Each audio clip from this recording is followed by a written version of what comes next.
circumstance, get from him why he puts on this confusion, grading so harshly all his days of quiet, with turbulent and dangerous lunacy? He does confess he feels himself distracted, but from what cause he will by no means speak. Nor do we find him forward to be sounded, but with a crafty madness keeps aloof, when we would bring him onto some confession of his true state. Did he receive you well? Most like a gentleman, but with much forcing of his disposition. Negard a question, but of our demands, most free in his reply. Did you assay him to any pastime? Madame, it so fell out that certain players we are oft on the way, of these we hold him, and there did seem in him a kind of joy. To hear of it, they are about to court, and as I think, they have already ordered this night to play.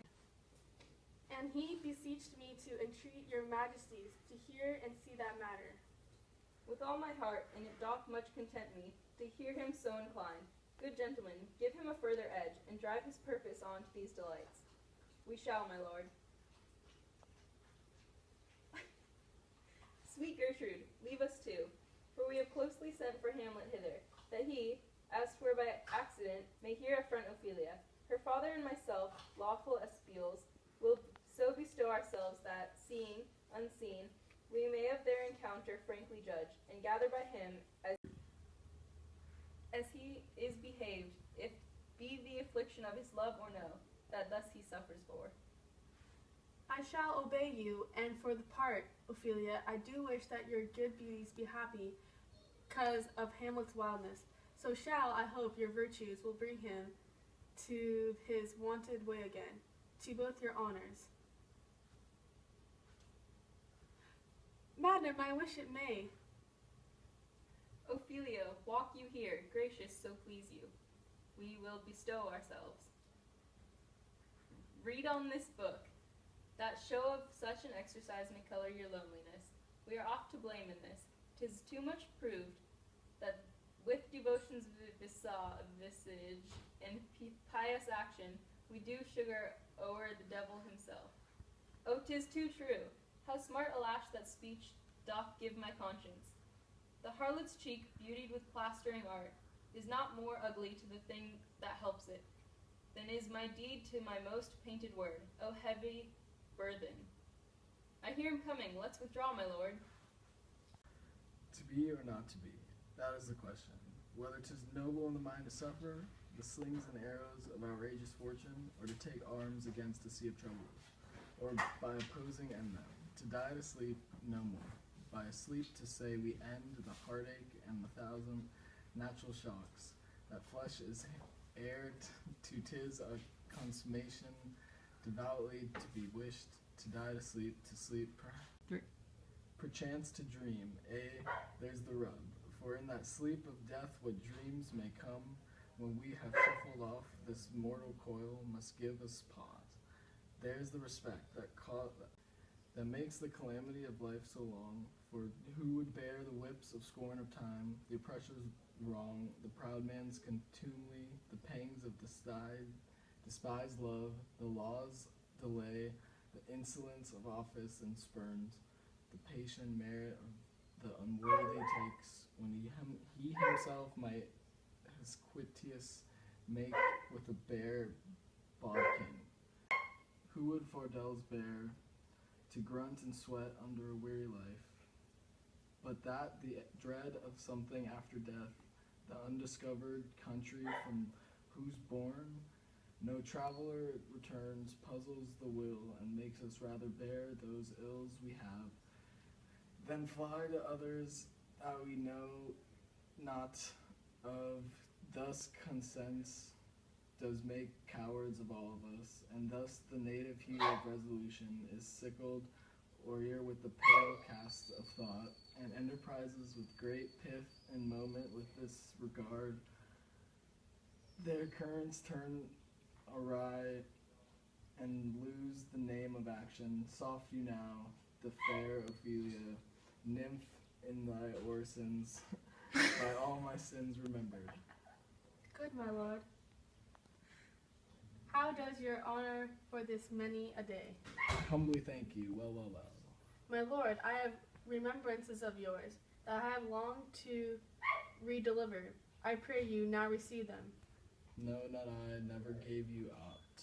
My honored lord, you right well you did, and with them words of sweet breath composed, as made the things more rich, their perfume lost. Take these again, for to the noble mind, rich gifts wax poor when givers prove unkind. There, my lord. Haha, are you honest? My lord? Are you fair? What means your lordship? That if you be honest and fair, your honesty should admit no discourse to your beauty. Could beauty, my lord, have better commerce than with honesty? Aye, truly, for the power of beauty will sooner transform honesty from what is to it abroad than the force of honesty can translate beauty into his likeness. This was sometime a paradox, but now the time gives it proof. I did love you once. Indeed, my lord, you made me believe so. You should not have believed me, for virtue cannot so inoculate our old stock, but we shall relish it. I love you not. I was the more deceived.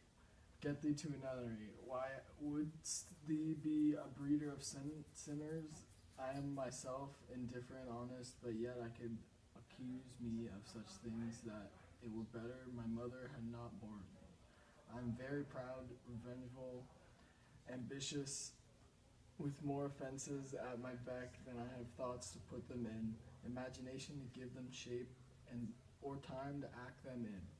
What should such fellows as I do crawling between earth and heaven, where errant knaves all, believe none of us, go thy ways to a nunnery. Where's your father? At home, my lord. Let the doors be shut upon him, that he may play the fool nowhere but in his own house. Farewell. Oh, help him, you sweet heavens. If thou dost marry me, I'll give thee a plague for thy dowry. Be thou as chastity as ice, as pure as snow. Thou shalt not escape calumny. Get thee to a nunnery, go, farewell, for thou wilt needs marry a fool. Of wise men, now enough what monsters you make of them. Go to a nunnery, and quickly to farewell. Oh, heavenly powers, restore him. I have heard of your paintings too. Well enough, God has given you one face, and you make yourselves another. You jig, you amble, and you lisp, and nickname God's creatures, and make your wantonness, your ignorance go to. I'll no more on't. It hath made me mad. I say, we will have no more marriages. Those that are married already, but one shall live. The rest shall keep as they are. To a nunnery go. Oh, what noble mind is here o'erthrown. The courtiers, soldiers, scholars, eye, tongue, sword. The expectancy and rose of fair state. The glass of fashion and the mold of form.